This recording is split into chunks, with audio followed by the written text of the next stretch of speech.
Hello everyone, আসসালামু আলাইকুম। আমি মিম ময়মনসিংহ থেকে আজকে আপনাদের জন্য আবারও নিয়ে এলাম একটা মজার রেসিপি। আর আমার আজকের রেসিপি হচ্ছে গরুর মাংস এবং মসুর ডাল দিয়ে কাবাব রেসিপি। তাহলে চলুন ভিউয়ার্স, দেরি না করে দেখে নিই আমার আজকের রেসিপি।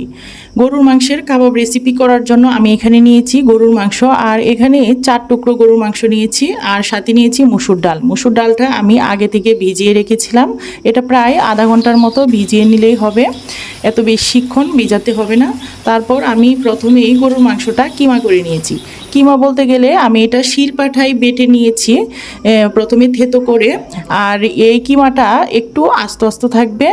আর মুসুর ডালটাও আমি শিলপাটায় বেটে নিয়েছি। আপনারা চাইলে এই কাজগুলো ব্লেন্ডারে করতে পারেন। আমার কাছে শিলপাটাই সহজ মনে হয়েছে, তাই করে নিলাম। কারণ ডালটা যেহেতু একেবারেই মিহি হবে না, এটা একটু আস্তে আস্তে থাকবে, তাই আমি শিলপাটায় বেটে নিলাম। আর মাংসটাও একটু আস্তে আস্তে থাকবে। একটা মিক্সিং বলে আমি ডাল পেস্ট এবং সাথে নিয়ে নিচ্ছি কিমাটা। তারপর এক এক করে আমি এখানে যে উপকরণগুলো লাগবে সেগুলো দিয়ে দিব। এখানে আমার লাগবে 1 কাপ পরিমাণে পেঁয়াজ। পেঁয়াজটা আমি একটু মোটা করে স্লাইস করে দিয়েছি। তারপর দিয়ে দিচ্ছি রসুন, স্লাইস করা রসুনটাও আমি একটু মোটা করে স্লাইস করেছি। তারপর দিয়ে দিচ্ছি কাঁচামরিচ কুচি। কাঁচামরিচটা আপনারা আপনাদের টেস্ট অনুযায়ী দিয়ে দিবেন, যে যেমন ঝাল খেতে পছন্দ করেন। এখানে দিয়ে দিচ্ছি ধনে পাতা, এটা হচ্ছে বিলাতি ধনিয়া পাতা। তো আপনারা যে ধনিয়া পাতাই হাতের কাছে থাকে সেটাই ইউজ করতে পারেন, এতে কাবাবের টেস্টটা আরও দ্বিগুণ বেড়ে যাবে শুধুমাত্র ধনিয়া পাতার স্মেলে। তারপর দিয়ে দিচ্ছি স্বাদ মতো লবণ, 2 চামচ পরিমাণে মরিচের গুঁড়া, হাফ চামচ পরিমাণে ধনিয়ার গুঁড়া এবং হাফ চামচ পরিমাণে হলুদের গুঁড়া। তারপর দিয়ে দিব আদা রসুন পেস্ট। আদা রসুন পেস্ট 1 চামচ পরিমাণে দিয়েছি। জিরা পেস্ট দিয়েছি 1 চামচ পরিমাণে। এরপর প্রত্যেকটা উপকরণ একসাথে খুবই ভালোভাবে মিক্স করে নিতে হবে, আর এটা আমি হাতেই করে নিচ্ছি।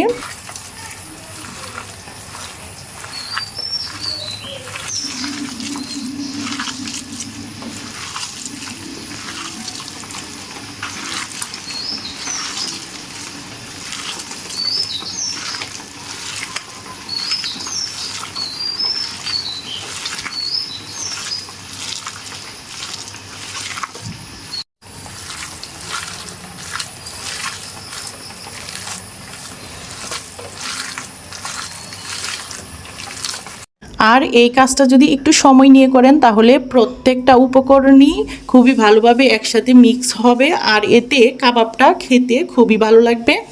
তো আমি একটু সময় নিয়ে প্রায় 5 মিনিটের মতো প্রত্যেকটা উপকরণ খুবই ভালোভাবে মিক্স করে নিয়েছি। আর এই পর্যায়ে আপনাদেরকে দেখিয়ে দিচ্ছি যে কাবাবগুলো আমি কিভাবে তৈরি করে নিলাম। পাকুড়া কিংবা বড়া আমরা যেইভাবে তৈরি করি সেইভাবেই তৈরি করে নেবেন, তবে এটা একটু মুঠা রাখবেন। পাকুড়া কিংবা বড়া আমরা একটু পাতলা করে তৈরি করি। স্কিনে দেখানো নিয়মে আমি যে প্রসেসে তৈরি করছি সেভাবে কিন্তু আপনারা তৈরি করে নিতে পারবেন। আর খুবই সহজে এটা আপনারা যে কখনো কাবাব তৈরি করেনি সেও কিন্তু তৈরি করতে পারবে।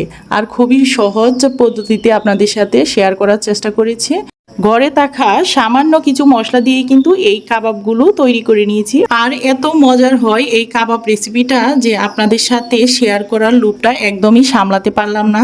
ভিডিওর এ পর্যায়ে এসে আমার প্রিয় আপু ভাইয়াদের কাছে একটা রিকোয়েস্টই থাকবে, যারা আমার ভিডিওটা দেখছেন তারা অবশ্যই ভিডিওটা ফুল ওয়াচ করবেন এবং একটা লাইক এবং একটা সুন্দর গঠনমূলক কমেন্ট করে আমাকে উৎসাহিত করবেন পরবর্তী ভিডিও তৈরি করার জন্য। আপনাদের সাথে কথা বলতে বলতে এদিকে আমি চুলায় কড়াই বসিয়ে দিয়েছি। তারপর দিয়ে দিয়েছি রান্নার রেগুলার সয়াবিন তেল।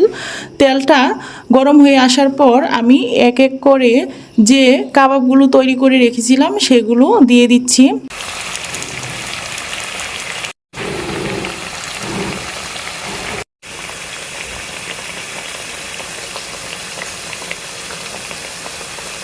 কাবাবগুলো যখন ভাজবেন তখন চুলার আঁচটা রাখবেন মিডিয়াম টু লো হিটে, তাহলে কিন্তু খুবই সুন্দরভাবে ভিতর থেকে কাবাবগুলো হয়ে আসবে। আর নয়তো দেখা যাবে যে উপর দিয়ে কালার চলে আসবে কিন্তু ভিতরে কাবাবগুলো হবে না। আর কাবাবগুলো ভিতর থেকে যদি না হয় তাহলে কিন্তু খেতে ভালো লাগবে না।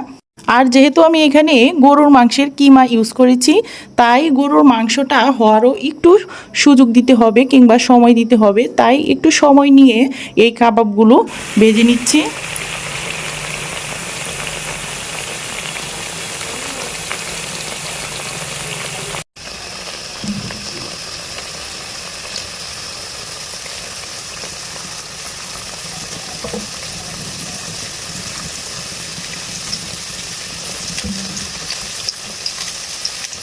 কাবাবগুলো যখন এরকম ব্রাউন কালার হয়ে আসবে, আর এই কাবাবগুলো কিন্তু ভিতর থেকে খুবই সুন্দরভাবে হয়ে এসেছে, যেহেতু আমি এটা একদম লো হিটে ভেজেছি।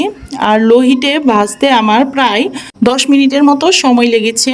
প্রথমবার যে কাবাবগুলো দিয়েছি আমি সেগুলোই মাশাআল্লাহ, জাস্ট দেখুন আপনারা কাবাবগুলোর কালারটা কতটা সুন্দর এসেছে।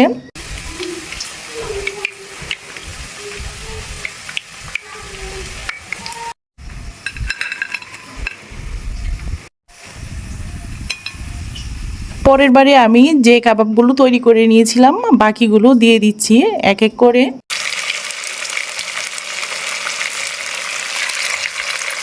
আর এইগুলো লো হিটে রেখে চুলার আঁচটা প্রায় 6 থেকে 7 মিনিট সময় লেগেছে ভাজতে।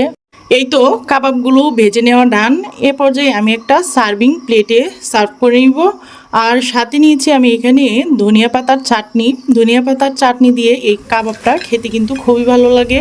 তবে আপনারা চাইলে টমেটো সস দিয়েও কিন্তু এই কাবাবটা পরিবেশন করতে পারেন। ভিতরটা আপনাদেরকে ভেঙে দেখিয়ে দিলাম যে কতটা সুন্দর। উপরটা হবে একদম মুচমুচে এবং ভিতরটা সফট, আর খেতে কিন্তু খুবই মজা। এই কাবাবটা আপনারা বাচ্চা থেকে বড় আশা করছি সবাই পছন্দ করবে যদি আপনারা তৈরি করে সকালের নাস্তায় কিংবা বিকালে নাস্তায়, এবং কি মেহমান আসলে মেহমানের সামনেও কিন্তু আপনারা একদম শর্টকাট সময়ে তৈরি করে মেহমানদের আপ্যায়ন করতে পারবেন। তো বন্ধুরা, সবাই ভালো থাকবেন, সুস্থ থাকবেন। পরবর্তী ভিডিও দেখার আমন্ত্রণ জানিয়ে আজকের মতো এখানেই বিদায় নিচ্ছি। আল্লাহ হাফেজ।